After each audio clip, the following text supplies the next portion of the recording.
बहुत सारे मैं कैंडिडेट देख रहा हूँ जो रेलवे की तैयारी कर रहे हैं और रेलवे में उनका जो सफलता मिलने के चांसेस बहुत कम हो जा रहे हैं।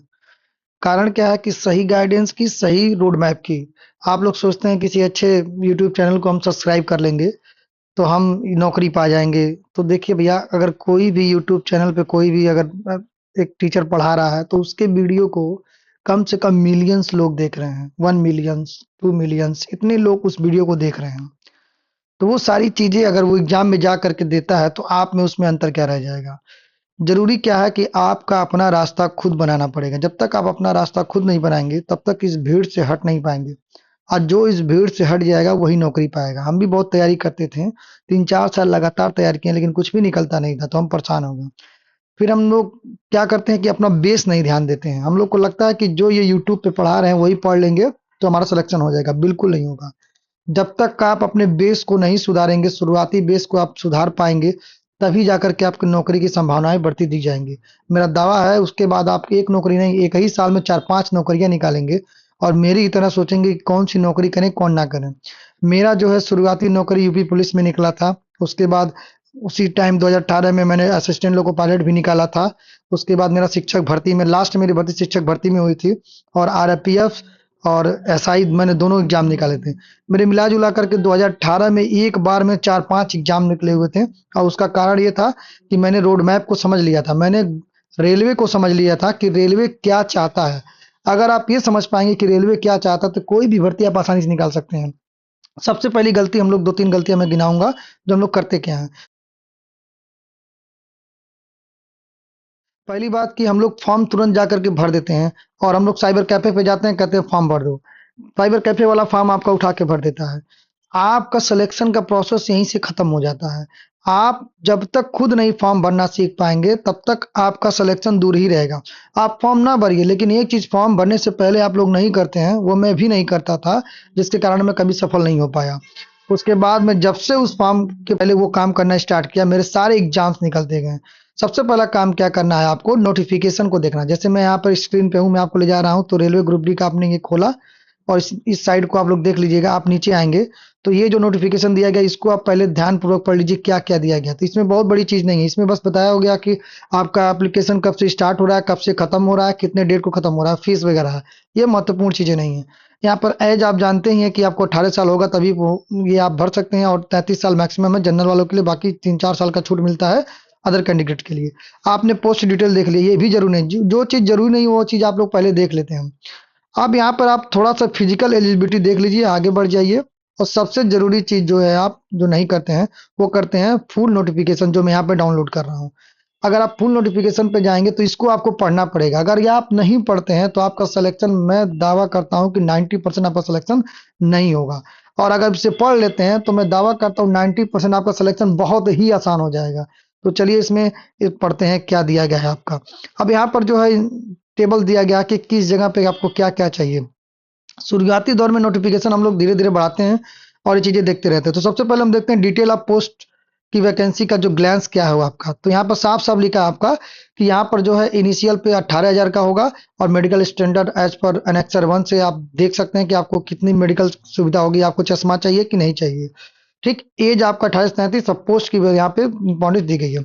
अब यहाँ पर देखिए कुछ चीजें हैं जो आपको देख लेनी है धीरे धीरे। ये हिंदी में भी डाउनलोड होगा, आप हिंदी में भी इसे पढ़ सकते हैं। मुझे इंग्लिश में पढ़ने में अच्छा लगता है तो मैं इंग्लिश में ही देखता हूँ। तो शॉर्ट लिस्टिंग ऑफ पीईटी, आप सारे चीजें देखिए। इंपॉर्टेंट इंस्ट्रक्शन अब यहाँ पे प्रोसेस क्या क्या होगा ये आप पहले देख लीजिए, किसी से पूछने की जरूरत नहीं पड़ेगी। अगर आप इतना नहीं देख पा रहे हैं तो समझिए आप नौकरी के लिए काबिल नहीं है। देखिए स्टेज ऑफ एग्जामिनेशन के लिए दी गया है कि एक ही स्टेज में होगा कंप्यूटर बेस्ड एग्जामिन। आपका सीबीटी 1 होगा। सीबीटी 1 होने के बाद आपका फिजिकल टेस्ट होगा। फिजिकल टेस्ट होने के बाद आपका डॉक्यूमेंट वेरिफिकेशन होगा और उसके बाद आपका मेडिकल एग्जामिनेशन होगा। तो जो लोग, मैं ये बताना चाहता हूँ कि जो लोग सोचते हैं कि मैंने केवल एक सीबीटी दिया और सीबीटी निकल गया और हल्ला हु हल्ला अपोर्ड कर देते हैं, सबसे बड़ी गलती। दूसरी गलती आप लोग यही करते हैं कि आप जो अपने गाँव या अपने रिश्तेदारों में बाँट देते हैं कि मेरा सीबीटी 1 निकल गया। तो आपको ये काम बिल्कुल नहीं करना है। दूसरा काम यही नहीं करना कि आपको ये बताना है कि मेरा पीईटी या सीबीटी मेरा निकल चुका है। तब तक नहीं बताना है जब तक आपकी सैलरी ना हाथ में आ जाए। ये बात केवल आप मेडिकल हो जाने के बाद जब शॉर्ट लिस्टेड हो जाते हैं तो अपने घर पे तब बताइए, अपने माँ-बाप से भी तब बताइए। बिल्कुल उन्हें मत बताइए, नहीं तो वो एक अजीब तरह का आपका साइकोलॉजिकल आपका प्रेशर बन जाता है। उसके बाद आपके मेडिकल एग्जामिनेशन होने के बाद आएँगे आपके पास कॉल लेटर। कॉल लेटर में आपके जो भी इंटीमेशन होंगे, ई कॉल लेटर कितना आएगा, कोई भी आपका फिजिकल कॉल लेटर अब नहीं आ रहा है। शॉर्ट लिस्टिंग अब पीईटी होने के बाद short listing of candidate for DV किया जाएगा, उसके बाद नेगेटिव मार्किंग देख, ये सबसे महत्वपूर्ण चीज है। तीसरी चीज कि जब आप पेपर देने जाते हैं तो आप यूट्यूब पे देखते हैं कि कौन कितना कर रहा है, कितने परसेंटेज के बच्चे कर रहे हैं, कोई 100 में 80 बताएगा, कोई 100 में 90 बताएगा। आप जब एग्जामिनेशन में बैठते हैं तो आपको लगता है कि मैंने 60 ही क्वेश्चन किया, मेरा सिलेक्शन नहीं हो पाएगा, तो आप उसके वो आपको में 70-80 क्वेश्चन और मार जाते हैं। और यहीं पे आपको रेलवे तुरंत आपको अलग कर देता है। देखिए भाई, रेलवे का साफ फंडा है, अगर आप गलती करते हैं तो आपको तुरंत बाहर कर दिया जाएगा। रेलवे में सिलेक्शन लेने के लिए सबसे जरूरी बात है, आप विश्वास नहीं करेंगे, आपको 100 में 50 या 55 क्वेश्चन ही आ रहे हैं, आप 55 क्वेश्चन ही करिए। ये मत देखिए कि अगला वाला 70 क्वेश्चन किया है, 90 क्वेश्चन किया है, आप भ्रमित रहिए। मेरे एक फ्रेंड, उन्होंने केवल 55 क्वेश्चन किया था और मैंने 70 क्वेश्चन किया था। मेरे फ्रेंड का जो था केवल 5 से 6 क्वेश्चन गलत था। अब उसका जो नंबर आया नॉर्मलाइजेशन के तहत, उसका नंबर 84 नंबर हो गया और आज वो सिलेक्टेड हो गया था। उसी टाइम मैंने पेपर दिया था और मेरा 74 क्वेश्चन में से 60 क्वेश्चन से थे, उससे ज्यादा क्वेश्चन थे, लेकिन गलत बहुत ज्यादा थे, 15 क्वेश्चन, और मेरा सिलेक्शन नहीं हो पाया। तो आप बिल्कुल ये मत सोचिए कि आप ज्यादा मार्क्स करके आएंगे, आपके बगल वाला ज्यादा मार्क्स कर रहा है भाई तो उसका सिलेक्शन हो जाएगा, तो यही आपकी सबसे बड़ी गलती है। रेलवे कभी नहीं चाहेगा कि कोई तुक्काबाजी वाला उसका कैंडिडेट बने और उसके वहां जॉब करे। भाई रेलवे है, यहाँ पे संरक्षा को बहुत ज्यादा महत्व दिया जाता है। तो आप ये ध्यान में रखिएगा कि अगर नेगेटिव मार्किंग है, अगर आपको 40 ही क्वेश्चन आ रहा तो भैया 40 क्वेश्चन ही करो, एक क्वेश्चन भी गलत करने का प्रयास ना करो। अगर आपके क्वेश्चन गलत ज्यादा नहीं होते हैं तो नॉर्मलाइज होकर के आपके नंबर बढ़ जाते हैं। तो ये ध्यान दीजिएगा, किसी भी यूट्यूब के चैनल के बहकावे में मत आइएगा। उसके बाद आपका जो भी होगा, पीटी होगा, डीवी होगा, ठीक, फिर प्रैक्टिस होगा, फिर बेंच आइटम जो भी होंगे, इसको आप पढ़ लीजिएगा, बहुत इंपॉर्टेंट है। ये आप लोग पढ़ते नहीं है, यहीं से आपकी जो सिलेक्शन की प्रक्रिया है आप यहीं से छट जाते हैं। तो इसको 5 से 10 मिनट लगेगा, इसको आराम से आप रख सकते हैं। अब देखिए, preference of post and railway units, ये बड़ा इंपॉर्टेंट चीज है कि बच्चे सोच ही नहीं पाते हैं कि हम पोस्ट की प्रेफरेंस कैसे दें। देखिए, जब भी पोस्ट की प्रेफरेंस हो वो बड़ा मायने रखती है। आपका जो भी मेरिट बनता है वो आपने कौन सी पोस्ट क्या दी है उसके हिसाब से बनता है। तो जहां पे आपकी मैक्सिमम वैकेंसी होती है, जहां पे सीट ज्यादा होता है, उसको जो आप पहले पोस्ट प्रायोरिटी देने का मतलब सोचने विचार करने का प्रयास करिए आप, ठीक। अब उसके राइट टू अपॉइंटमेंट आप देख लीजिएगा क्या होगा, पोस्टिंग कहाँ पे होगी, तो इसको आप लोग थोड़ा ध्यान से देखिएगा। देखिए, चौथी जो मिस्टेक आप लोग करते हैं, आप लोग सोचते हैं जहां पे सबसे ज्यादा वैकेंसी हो वहीं पे फॉर्म भर दें और हमारा सिलेक्शन हो जाएगा, ठीक है। लेकिन आपका सिलेक्शन होने के बाद बहुत पछतावा होता है कि आप जो है उसके बाद जो है ट्रांसफर के लिए दौड़ने लग जाते हैं, तो आप नौकरी का मजा नहीं ले पाते हैं। तो एक चीज और रखिएगा, चौथी चीज, कि आप जो भी आप जोन भरिएगा, जोन आपके आसपास का जोन हो। मैं गोरखपुर जोन से हूं, तो मैं जब भी फॉर्म भरता था मैं गोरखपुर जोन से ही भरता था। भले ही मेरा सिलेक्शन मेरिट ज्यादा, उससे कोई मतलब नहीं है, लेकिन जब सिलेक्शन आपका गोरखपुर में होता है तो नौकरी करने का जो मजा होता है वो असली होता है कि जब आप अपने ही जोन में नौकरी पाते हैं, ठीक है। और एस सी एस टी को फ्री ट्रेवल पास की फैसिलिटी मिलती है, उसको आप पढ़ लीजिएगा कि क्या क्या आपको देना पड़ेगा। अच्छा देखिए, वैकेंसी जो the post parameter minimum maximum age qualification medical standard, ये एनेक्सर A1 को आपको पढ़ना पड़ेगा तो आपको समझ में आएगा।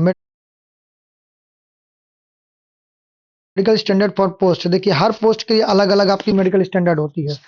तो मेडिकल स्टैंडर्ड अगर हम बात करें फिजिकली फिट फॉर, देखिए A2 क्या होता है, तो जो डिस्टेंस 6/9 रखते हैं, 6/9 without glasses, no fogging test, इसमें फॉगिंग टेस्ट कुछ भी नहीं है।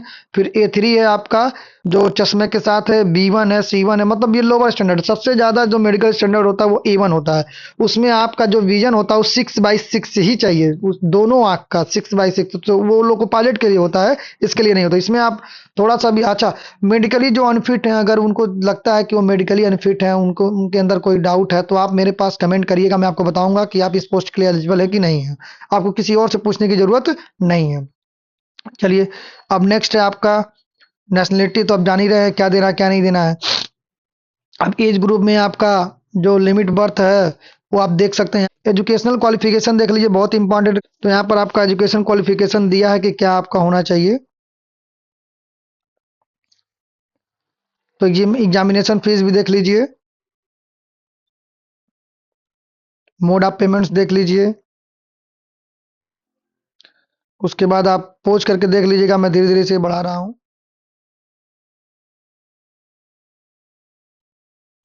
देखिए, सबसे महत्वपूर्ण चीज मैं जो आपको दिखाने वाला हूँ, वो आपका रिक्वायरमेंट का प्रोसेस क्या होगा।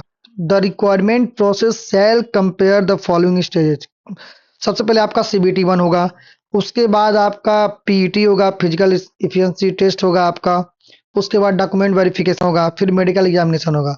तो ये 4 स्टेजेस हैं, इस 4 स्टेजेस में आपको घबराना नहीं है। और मैंने एक बार और बताया था कि इन चारों स्टेज होने के बाद ही किसी को बताना है कि आपका सिलेक्शन हो गया है कि नहीं हो गया है। इसके पहले आप किसी से नहीं बताएंगे कि आप किस स्टेज में हैं। वो मैं बाद में बताऊंगा कि ये मैं क्यों कहता हूँ कि आपको नहीं बताना है। कंप्यूटर बेस्ड सीबीटी एग्जाम्स में देखिए, ये भी इंपॉर्टेंट चीज जो आप बार बार यूट्यूब पे जाके पूछते हैं, आप यहाँ पढ़ सकते हैं कि एग्जाम ड्यूरेशन आपका 90 मिनट होगा। जन बहुत ज्यादा टाइम है। जनरल साइंस का आपका 25 नंबर आएगा, मैथ का 25 आएगा, जनरल इंटेलिजेंसी का 30 नंबर आएगा, और जनरल या करंट अफेयर्स का 20 नंबर आएगा। तो मैं आपको बता दूं कि इस एग्जाम को निकालने के लिए आपको करंट अफेयर्स पे ज्यादा रिलाई होने की जरूरत ही नहीं है। आपका अगर आप विज्ञान, गणित और रीजनिंग मजबूत रखते हैं, और आपको थोड़ा सा भी अवेयरनेस है करंट अफेयर्स की, तो एग्जाम को आसानी से निकाला जा सकता है। मैं यही करता था और मेरे सारे एग्जाम्स निकलते थे। अब देखिए, नेगेटिव मार्किंग 1/3 की है, और minimum percentage marks shortlisted various community देखिए 40% आपको मिनिमम जनरल में पाना है, 40 नंबर, ईडब्ल्यूएस में भी 40 नंबर, ओबीसी को 30 नंबर, एससी को 30 नंबर, एसटी को 30 नंबर। अगर इससे कम पाते हैं तो आपके कोई भी आपका सिलेक्शन प्रोसेस में आपको भाग नहीं दिया जाएगा। अब क्वेश्चन टाइप्स क्या होगा। अब देखिए, ये सबसे इंपॉर्टेंट चीज है। इन्होंने दिया है मैथमेटिक्स पूछा जाएगा, इसमें नंबर सिस्टम होगा, बोडमास होगा, डेसिमल होगा, फ्रैक्शन होगा। ये एकदम नोट कर लीजिए, इसी से ज्यादा एक नंबर इधर उधर नहीं जाएगा। इसको पूरा आपको पढ़ना ही पढ़ना है। अगर आप लोग कहेंगे तो मैं इसमें नंबर सिस्टम पे, बोडमास पे, डेसिमल पे, इस सब पे वीडियो में लाऊंगा। आप वीडियो में बने रहिए, सब्सक्राइब जरूर कर लीजिए। मैं कहता हूँ कि एकदम सब्सक्राइब, अगर आपको नौकरी लेना है तो मेरे मेरे इस चैनल आप लोग बिल्कुल सब्सक्राइब कर लीजिए। मैं आपको पढ़ाऊंगा नहीं, मैं आपको बताऊंगा कि पढ़ना कैसे है। पढ़ाने वाले बहुत है, पढ़ाने वाले, मैं आपको पढ़ा नहीं सकता हूँ, मैं आपको केवल गाइडेंस दे सकता हूँ। क्या गाइडेंस सबसे बड़ी चीज होती है। अब आपके पास इतने सारे फैसिलिटी मौजूद हैं कि आपको पढ़ाना मतलब एक मूर्खतापूर्ण है। आपको केवल गाइडेंस देना कि आपको पढ़ना कैसे है, तो मैं बस बताऊंगा कि इसको पढ़ना कैसे है, कि इंपॉर्टेंट क्या है। और बाकी किताब में भी इसमें आपको बताऊंगा कि कौन सी किताब आपको लेनी है। सबसे जरूरी चीज कि बच्चे फंस जाते हैं तमाम तरह की किताबों में, और बच करके अपना सिलेक्शन खो देते हैं। अब देखिए, जनरल इंटेलिजेंस एंड रीजनिंग, इसको भी मैं बताऊंगा, जनरल साइंस में भी बताऊंगा कि कैसे आपको पढ़ना है। मैं बार बार कह रहा हूं कि मैं आपको बताऊंगा, गाइडेंस दूंगा कि कैसे पढ़ना है, किस हिसाब से पढ़ना है, क्या पढ़ना है, वो मैं बता दूंगा। आप बाकी काम आपका है कि आपको कैसे उसको मैनेज करना है। तो ये तो था आपका पूरा नोटिफिकेशन। ये नोटिफिकेशन आप लोग पढ़ लीजिए, और मैं जरूर कहूंगा कि नोटिफिकेशन पढ़ने के बाद ही आप लोग ये सारी डॉक्यूमेंट भी बनवाइएगा कि कौन से डॉक्यूमेंट क्या बनवाना है। मीटर्स हैं आपके वैकेंसी के, और नंबर आप मुंबई से कितना है मैं देख के एक स्लाइड देता हूं, आप लोग देख लीजिए। इलाहाबाद, उसके बाद जबलपुर, भुवनेश्वर, बिलासपुर, न्यू दिल्ली, चेन्नई, गोरखपुर। देखिए, मैं गोरखपुर से, तो गोरखपुर में बता दूं कि ट्रैक मेंटेनर की जो पोस्ट है वो 251 पोस्ट जनरल की है, 96 आपका एससी, और 48 एसटी है, ओबीसी का 171 है। तो सबसे ज्यादा पोस्ट ट्रैक मेंटेनर है, इसको पहला प्रेफरेंस दीजिएगा। दूसरा है पॉइंट्समैन बी का, उसको जो 10 नंबर पे सीरियल नंबर पे है, और एक है आपका 7 नंबर सीरियल नंबर पे, इसको आप लोग ज्यादा प्रेफरेंस दीजिएगा। बाकी आप लोग भरते रहिएगा।